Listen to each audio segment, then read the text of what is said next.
Você que acompanha o portal 93 Notícias, nós estamos recebendo aqui em nossos estúdios a doutora Emília Correia.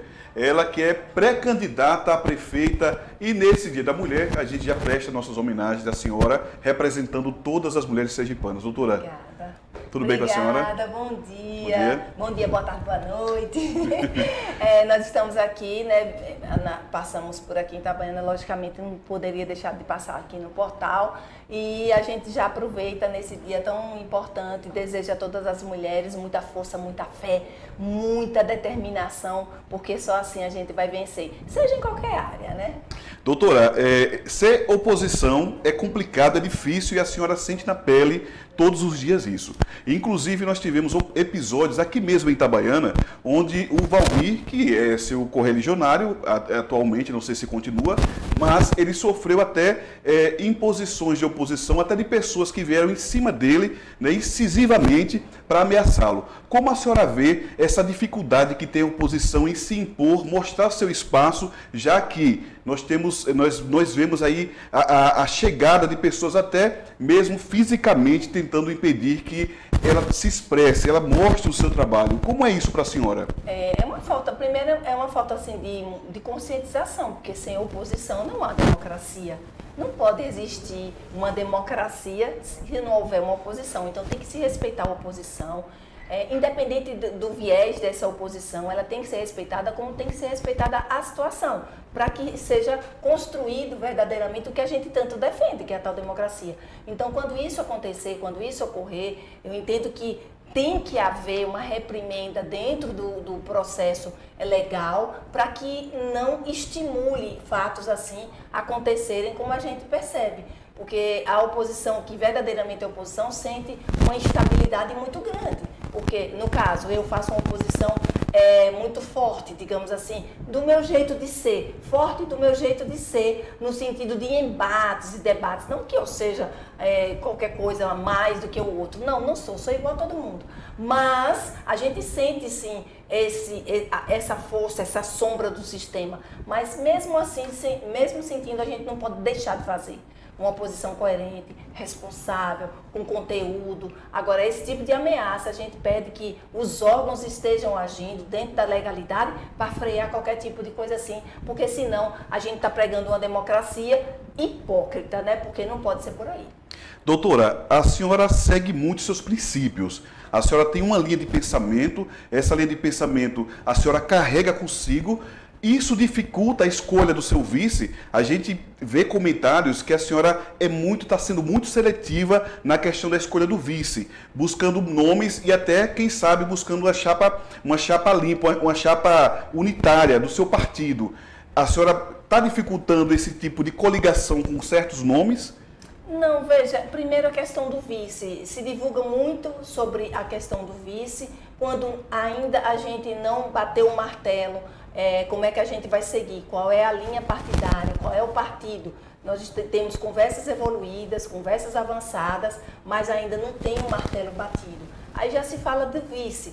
O vice, a gente tem que construir um nome que agrade também as pessoas. O vice, a gente tem até as convenções, ou seja, julho e agosto, para poder definir. E assim a gente vai fazer. Não existe vice, não existe conversa com nomes de vice. Tudo que está saindo na imprensa, o que eu lamento muito, são essas especulações, inclusive que são especulações muito fora do contexto. Sabe? Sim. Ah, não, viu que eu avisei? Eu acho que eles ficam dando vários nomes, divulgando vários nomes, para quando acertar, né, se for um daqueles nomes, viu aí que eu disse? Viu aí que eu acertei? Isso aí, certamente, é uma estratégia que a gente não concorda de forma nenhuma e, logicamente, não existe ainda. E quando existir e quando tiver, com certeza a gente vai publicizar, não vai ficar escondendo jogo nenhum. A gente sabe que Valmir Francisquinho, ele é um nome forte. Ele deixou de ser um nome forte aqui em Itabaiana para ser uma celebridade política, assim por se dizer, em Sergipe. Valmir tem peso na escolha desse vice, do possível vice em Aracaju para a senhora, ou isso depende, como a senhora disse, de uma convenção, de sentar as lideranças e resolver? Assim como não teve nenhum tipo de conversa com o Eduardo sobre a questão do vice, eu e Valmir, nós não conversamos vice também, tá? É como eu falei, é uma construção. Claro que nós estamos com os ouvidos abertos para ouvir, para conversar, para ponderar, mas respeitando logicamente o momento político para saber o que é realmente melhor e o que agrada o povo. Não adianta a classe política, por exemplo, definir quem vai ser o vice se aquele vice não agradar o povo. É verdade. Veja o que aconteceu em 2022 comigo e Valmir. Valmir foi dar a palavra dele de que concorreria à eleição de 2022 em maio. Porque ficava toda hora, né, aquela situação, se ele iria, se ele não iria. Em maio foi que ele definiu que iria. E o povo, o que acontecia com o povo? Chamando o nome do Valmir o tempo todo, Valmir, querendo o Valmir. Aí foi quando ele chegou e disse, ok, né, em maio. Sim. Aí o que aconteceu dali para frente? O povo começou a chamar o nome da Emília.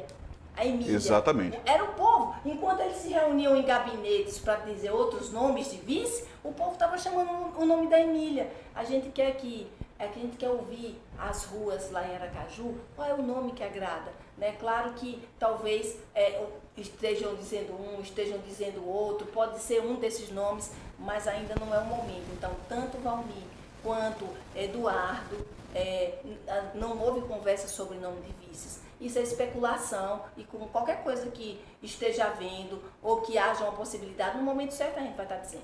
Doutora, uma última pergunta e uma pergunta polêmica, tá? Sim. A senhora é pública e notória que a senhora é um nome forte em Aracaju e lidera as pesquisas. Isso aí não é invenção nenhuma, as pesquisas estão aí para comprovar o que eu estou falando. E isso amedronta, claro, porque quem está no poder não quer perder o poder. E Aracaju é uma prefeitura muito importante, a mais importante de Sergipe, tá? Existiu realmente esse convite do governador para que a senhora fosse conversar com ele e a senhora se negou aí? Existiu realmente isso? E essa história? Peraí. Se eu fazer uma retrospectiva de quando aconteceu, aí já está se falando do governador. Sim. Bem. Quando aconteceu esse momento, que não foi um convite que ele tinha feito aos vereadores para um almoço. Sim, sim. Isso? Para um almoço, e a Emília simplesmente não foi.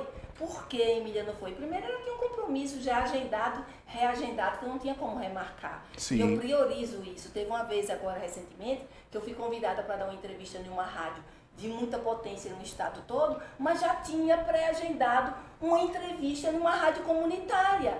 Aí veja o que aconteceu. Entre uma e outra com o político, a que tem um potencial maior, eu tinha que quebrar o compromisso comunitário. Sim. Eu não fiz isso. Exatamente. Eu fui para a rádio comunitária, que já estava compromissada, e aí pedi desculpas à rádio de potência maior, que poderia ser em outro momento, mas eu não podia deixar de compromisso. A mesma coisa aconteceu. O governador chamou os vereadores se fizeram presente, a Emília tinha um convite que já tinha, um compromisso que já tinha reagendado, e não houve, pelo menos diretamente para mim, esse convite não, tá? Assim, para concorrer, para política, conversa de política, Sim. não. O fato que eu teve foi esse aí que eu relatei. Doutora, muito obrigado por sua participação, a gente agradece, a gente sabe sua agenda corrida e a gente deixa o momento para a senhora poder fazer as suas considerações finais. Não, agradecer aqui, né, ao portal 93 Notícias, aqui em Itabaiana, e sempre muito bom estar conversando com vocês, levando as informações.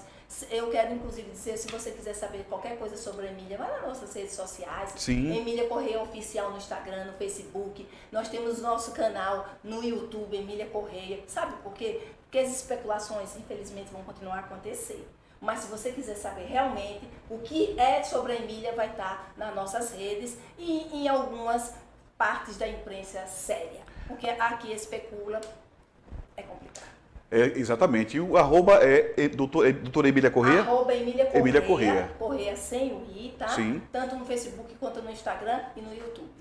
Muito bem, então. Obrigado, doutora. É isso aí. Sérgio Antônio para o portal 93 Notícias.